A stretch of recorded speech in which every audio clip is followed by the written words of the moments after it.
অনেক ভালো অভিনয় করেছে। নীলচক্র দেখলে কেমন লাগলো সব মিলে? হ্যাঁ, ইনফরমেটিভ একটা টেক হোম মেসেজ ছিল।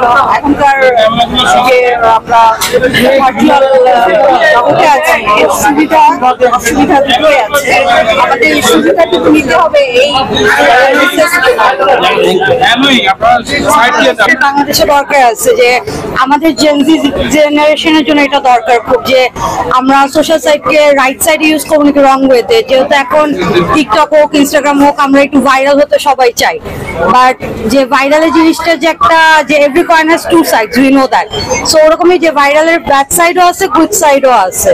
সো আমার কাছে এরকম রিলেটেড মুভি ভালো আছে, এরকম আরো কয়েকটা কাজ হলে ভালো হবে। এই যে আরবি শুভ অনেকদিন পরে দেখলেন মন্দিরে। হ্যাঁ, আমার কাছে খুব ভালো লাগলো, কারণ তার অ্যাক্টিং আর রাজের অ্যাক্টিং, এই দুজনের অ্যাক্টিং আমার খুব রিয়েলিস্টিক লাগে। সিয়ামের অ্যাক্টিংও সো ভালো লাগছে যে তাকে অনেকদিন পর একসাথে দেখাতে তাকে। আপু একটু জানতে চাই কেমন দেখলেন সিনেমাটা? সিনেমাটা খুবই ভালো হয়েছে। আজকালকার জেনারেশনের জন্য এটা দেখা খুবই ইম্পর্টেন্ট, যে বিশেষ করে উঠতি বয়সের টিনেজ ছেলেমেয়েরা যে ভুলগুলো করে, তো তারা যে তাদের একটু ভুলের জন্য যে তাদের জীবন শেষ হয়ে যেতে পারে, এটা অ্যাকচুয়ালি একটা অ্যালার্মিং একটা সিচুয়েশন। এটার উপর মানে সিনেমাটা বানানো হয়েছে।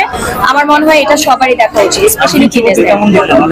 ওর অনেকদিন পর ওনার অভিনয় সবসময় ভালো, এবারও ভালো লেগেছে। ওনার অভিনয় ভালো, আর ফজলুর রহমান বাবু তো একজন ভালো আর্টিস্ট, দুজনের অভিনয় ভালো লাগছে। সিনেমাটা দেখলেন?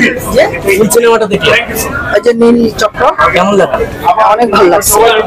এই সিনেমাটাতে সমাজের জন্য যে বার্তাটা ছিল এটা কি ঠিকঠাক মতো করা? হ্যাঁ, একদম ঠিকঠাক মতো ছিল, এটা দরকার। মানে বর্তমান ইয়েতে যে সাইবার বুলিং এর যে মানুষের মেয়েদের, বিশেষ করে মেয়েদের যে মানে হ্যারাসমেন্টটা হয়, এটার জন্য মানে খুবই দরকার এই এটা। তবে সব লেভেলে যদিও তো হয়তো বা বুঝবে না, একদম লোয়ার লেভেলের গুলো তো বুঝবে না, ওরা বুলিং করেই ফেলবে।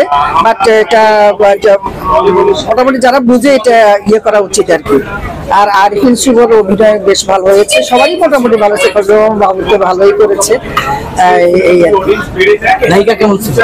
নায়িকাও খারাপ, ভালো খারাপ না, নায়িকাও বললাম এগুলো তো নিউ নিউ নায়িকা, এগুলো আসলে যে মেয়েগুলা ভালো করছে।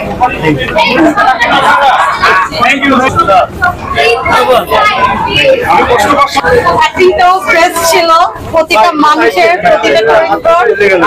মানে আমি লিটারালি ইনসাফ সকালে দেখে যে আমি নীলচক্রের জন্য আবার উত্তরা থেকে মেট্রো করে আসছি, জাস্ট 15 মিনিট লেট হয়ে গেছে। আমি আমার পাশে থেকে মানুষকে আচ্ছা কি কি চলে গেছে, কিছু কি বাকি আছে আরো এক্সট্রা।